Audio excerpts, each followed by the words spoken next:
What's going on, guys? Welcome back to another video, and today we are taking a look at Whatcultures 10 crazy Star Wars theories that fans actually believed. So we're gonna be checking this out. I'm gonna give my opinion on if I think that some of these theories are good, or if they were bad, or if I think that, like, who would ever have believed these. So that's what we're doing in this video. I've been doing a lot more like Whatculture reaction videos like this, and the reason for that is because, well, people have been suggesting them, but they're also like very approachable, like easy to digest, stuff like that. So if you guys have any videos that are like this that you want to see me react to, give my opinions on, let me know in the comments below, because if I use your suggestion, I will give you a shout out in that video. So with that said, guys, let us jump in. Here are 10 crazy Star Wars fan theories people believed.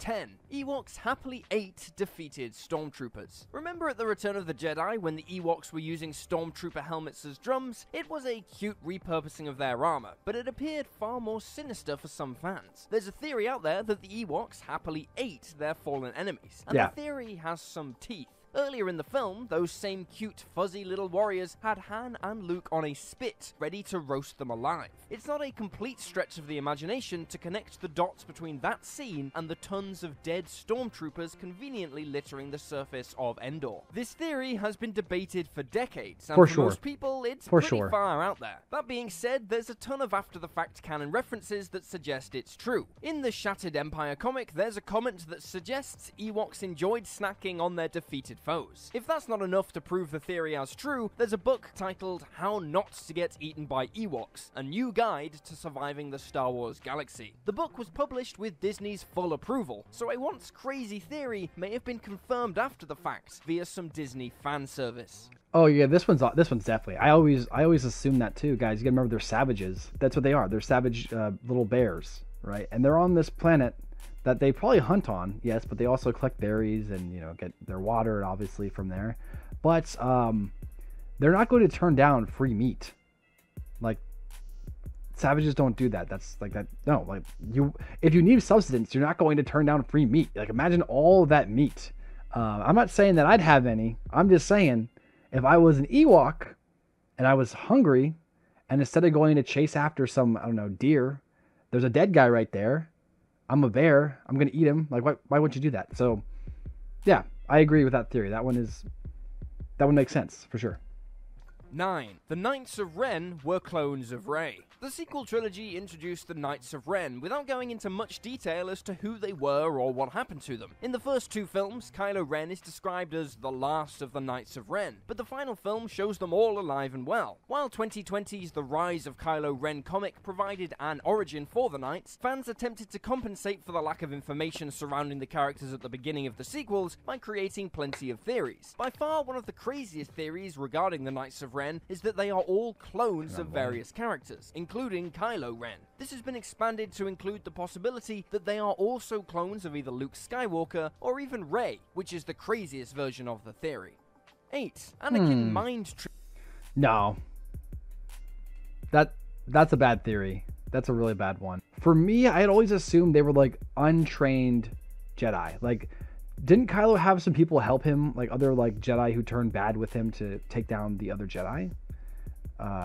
I kind of remember someone saying that in the movie. Like, someone was like, him and a few other students betrayed us. And I always just kind of assumed they were the other betrayers, but that they never learned how to use a lightsaber and use the Force and stuff like that. They just, you know, were good at fighting. It's an interesting idea from where they came from, but not Rey. You know what I mean? They weren't Rey or Luke. They weren't clones. You know, they're just these guys they're cultists that got turned into, you know, fighters that Kylo just slayed like nothing anyway, so they don't matter anyways. So I don't agree with that theory at all. Let's continue. Into falling for him. When Anakin met Padme, she was the queen of a planet and an aspiring politician. On the other hand, Anakin was a prepubescent child, but the two were knocking boots a decade later. Padme was an intelligent and rational woman who loved democracy, They're so while British. Anakin was a brash teenager prone to tantrums who openly hated democracy. The two really couldn't have been more different, which is why some fans believe he used the Jedi mind trick on her. The theory suggests that he didn't do this consciously, rather he subconsciously manipulated manipulated Padme for a long period of time to make her fall in love with him, or at the very least, make her think she was in love with him. Their romance blossomed after he admitted to slaughtering a village of sand people, which included women and the children. That isn't something a rational person finds attractive.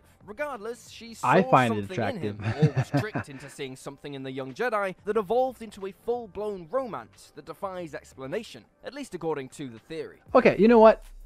I don't hate this theory. I think that makes sense. I think that it makes sense why Padme would go from, like, just seeing him as, like, a little kid.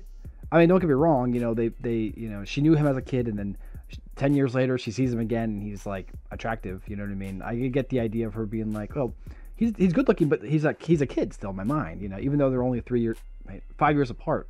I don't know if I necessarily agree, but I would understand the argument, the idea that he used a Force trick that, like, got her to fall in love with him in the first place, or to start liking him, and then, of course, as they hung out more, that's when she actually ended up really falling in love with him. So I'm okay with that. I think that's an interesting idea, and it makes sense that, like, Anakin is super powerful. You know, we never really see that deep of Force ability from him, though. So why wouldn't he be able to do that, right? There's mind tricks, so why wouldn't Anakin be able to use his super powerful mind to effectively trick someone into liking him? Especially, like, in his mind, he's saying to her, he's like, I like you, you should like me. I like you, you should like me. So maybe, like, he somehow willed that into the Force, and the Force did that. So I actually don't mind this one. Actually, let me know in the comments below if you guys like this one or not. So that would make sense to me. 7. Snoke was Darth Plagueis the Wise. Before Snoke was seen taking a bath in a cloning vat via The Rise of Skywalker, there were tons of theories spread across the internet attempting to identify who he was and where he came from. Oh, the best one was his Mace Windu. Windu. Others believed him to be someone referenced in the prequel trilogy by Emperor Palpatine. He spoke of Darth Plagueis the Wise, a Sith Lord who mastered death itself. His mentioning of this was all part of the plan to turn Anakin to the dark side, but there was some truth in his words. He repeated them in The Rise of Skywalker, and his plan in that movie involved taking over the body of Rey instead, and rebuilding his broken and feeble cloned body. The theory twists Palpatine's words, suggesting that the spirit of Darth Plagueis possessed Snoke. He may have died years before, but he passed his consciousness into another being and took control. The theory is a bit out there, seeing as Plagueis would never willingly become Sidious's puppet, but some fans believed it. 6. I think that this is the way it should have been. They missed a huge opportunity bringing Palpatine back when they set up Plagueis all the way back in the prequels. It was the best way to tie in the prequels to the sequels, and yeah, that was a massive missed opportunity. They should have just did it. Yeah, that's all I'm gonna say. Should have did it. The Mandalorian will retcon the sequel trilogy. The Mandalorian will retcon Okay, the I did hear about trilogy. something like this. If today is your first day on the internet, you should know that some Star Wars fans are incredibly toxic. It's a sad fact for the fandom, and it has resulted in some insane theories. The most recent nutty idea centers around the theory that The Mandalorian will retcon the sequel trilogy. Plenty of fans hated the last 3 movies in the Skywalker saga, fueling this theory. It hinges on Dave Filoni and Jon Favreau's continued embrace of the Star Wars animated series as official continuity, and Ahsoka's voice being heard at the end of Rise of Skywalker. If she's dead by the time of the sequels, then Star Wars Rebels: A World Between Worlds resulted in a split timeline. One results in a dead Ahsoka, the sequels, and in the other timeline, The Mandalorian, she survived and helped point Din and Grogu in Luke's direction. Because Luke trains Grogu decades before the sequels, Luke learns how to properly train a Jedi long before he takes in Ben Solo. He handles Ben's lean towards the dark side and doesn't fear him to the point of creating Kylo Ren. As a result, the events of The Force Awakens never come to pass. It's never going to happen, because Disney aren't going to retcon a trilogy that grossed a combined $4.4 billion at the global box office, but that hasn't stopped people from latching onto the conspiracy all the same. Do it. Do it. I forgot about the world. How did I forget about the world between worlds? You know, I mentioned something like about this in one of my recent videos where I was saying, like, I wish they just do 2 alternate universes. You know, Marvel is exploring the idea of, like, multiverse, right? Star Wars should do something along the same lines, just like, of course, make it make sense in their, you know, their story. And the world between worlds is the best way to do that. Like, there could still be the Star Wars sequel trilogy, and then there can be this other universe, or actually there can be a bunch of different timelines, obviously, but they could do a different universe / timeline where the Mandalorian kind of does their own thing, and you don't have to worry about leaning up to like certain points of an episode. Like you can bring in cool characters that wouldn't normally be there because they were either killed or whatever. Like imagine if they introduced the idea of different Star Wars timelines. Then we could get like an Anakin Skywalker never turning to the dark side, like my Star Wars What If the Jedi Council Survived video. If you guys haven't seen it, you probably have. It has over like 1 million views, so you probably saw it. But if you didn't see it, something along those lines. In fact, hey Disney, if you're watching this and you're thinking about doing it, give me a call. I'll write the entire series for you, and I'm gonna work cheap. I'll do it. So go ahead, give me a call. Anyways, back to the video. So yeah, I think that is what Star Wars needs. It needs an alternate timeline. There's a timeline where only the original trilogy happened. There's a timeline where only the prequels and the original trilogy happened. There's a timeline where the prequels, originals, and the sequels happened. And then there's a timeline where prequels, originals, and then only the TV shows happened. And we can just do that and not have to worry about anything. Please. I want to see it. Let's make it happen. 5. Kylo Ren didn't kill his father. In The Force Awakens, Kylo Ren did something to Han Solo that Harrison Ford had been waiting for years. He killed him. Yeah, we definitely saw Kylo Kylo kill his coming father. close to one another as Han's son begins to hand him his lightsaber. Then, at the last moment, the saber ignites, killing the scruffy-looking nerf herder. The moment was necessary for Kylo's complete acceptance of the dark side of the Force. And while it certainly appeared as if he killed his father, there's a theory that suggests otherwise. What if Kylo didn't kill Han? What if Han sacrificed himself for his son? The movie never reveals who triggered the saber, as it is closely held between both characters. Technically, either could have ignited it, and it's only inferred that Kylo was the one who did. Han knew his son was on the precipice of abandoning his attachments and fully embracing the dark side. In an attempt to keep that from happening, Han took the lightsaber and ignited it into his own body, sacrificing himself. Doing this would have prevented his son from crossing that line, so it was a last-ditch effort to ensure Ben could one day redeem himself. Okay, yeah, no. I understand where you're coming from, but no way. Look, let me show you something real quick. I'm going to show you this. Watch this, ready? Into his own Watch this, body, ready? sacrificing himself. You see that face? That is a face of someone who just got stabbed and wasn't thinking they were going to get stabbed.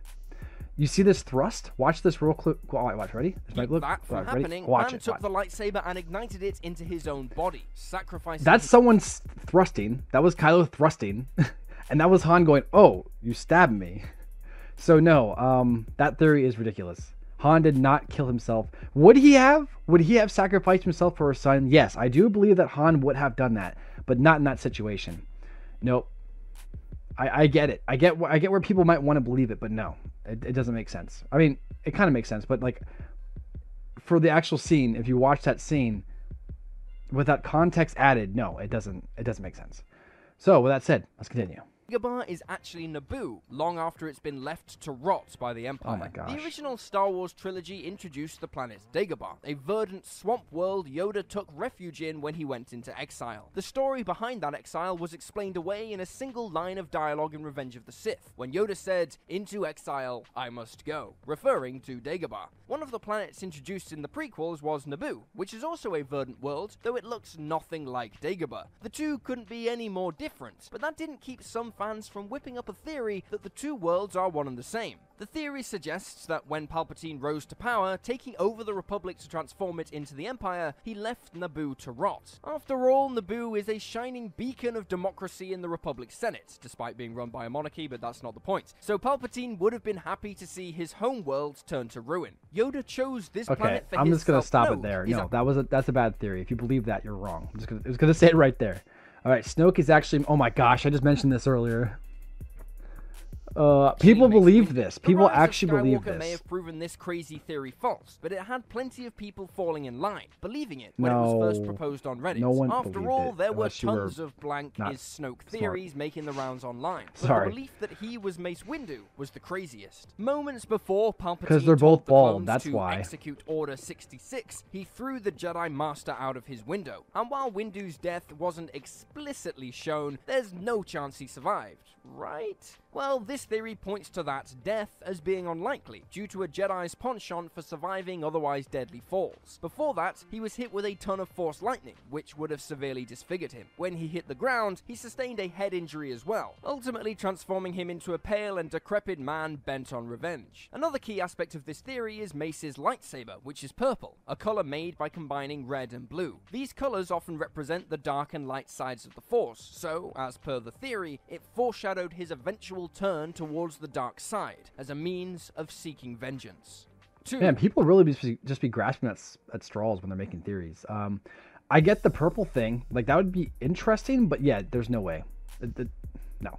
Palpatine is Anakin Skywalker's father. I believe this one. I believe it. I don't care if the creators say no. I believe this one. Sensitive. A quick blood test and Qui-Gon Jinn found that he had the highest midichlorian count that anyone had ever seen. This introduced a concept that fans hated, but it also set up a particularly crazy fan theory. Later, Anakin's mother tells Qui-Gon that the boy had no father. This brings the concept of a virgin birth into the Star Wars universe, so speculation of the boy's father began almost immediately. In Christian mythology, Jesus was the result of a virgin birth, so it stands to reason that George Lucas might have been alluding to a higher power being the child's father. Was it God? Was it the Force? For some fans, the only logical answer is Palpatine. The Sith Lord never did the deed with Anakin's mum, but according to the theory, he manipulated the midichlorians via the Force to impregnate her. This somewhat falls in line with the prophecy of the Chosen One, and while it's crazy to imagine it actually happening, within the lore, it is theoretically possible, and has even been referenced in the comics before, albeit as a Force vision and nothing else.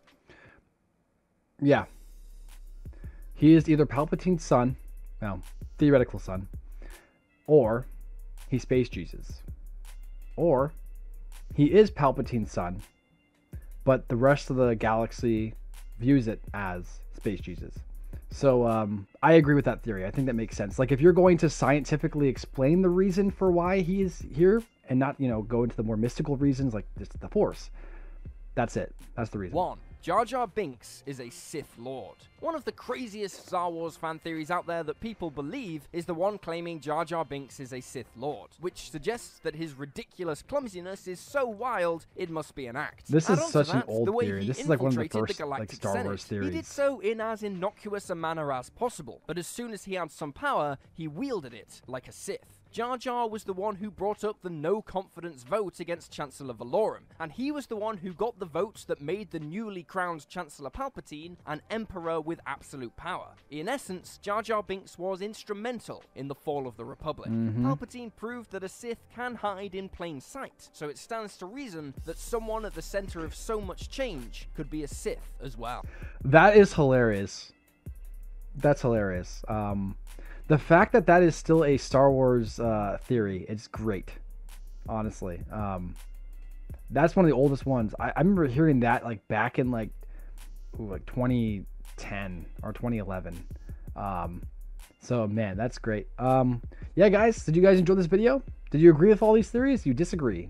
Let me know in the comments below. Do you have any cool ideas for videos you want to see me do in the future? But if you enjoyed this video, guys, please consider liking, subscribing, and turn notifications. I'm trying to get back on the algorithm, so the more you guys do that, the sooner I can get there, and I'd appreciate it. So thanks again for watching, and I'll catch you in the next one. Peace.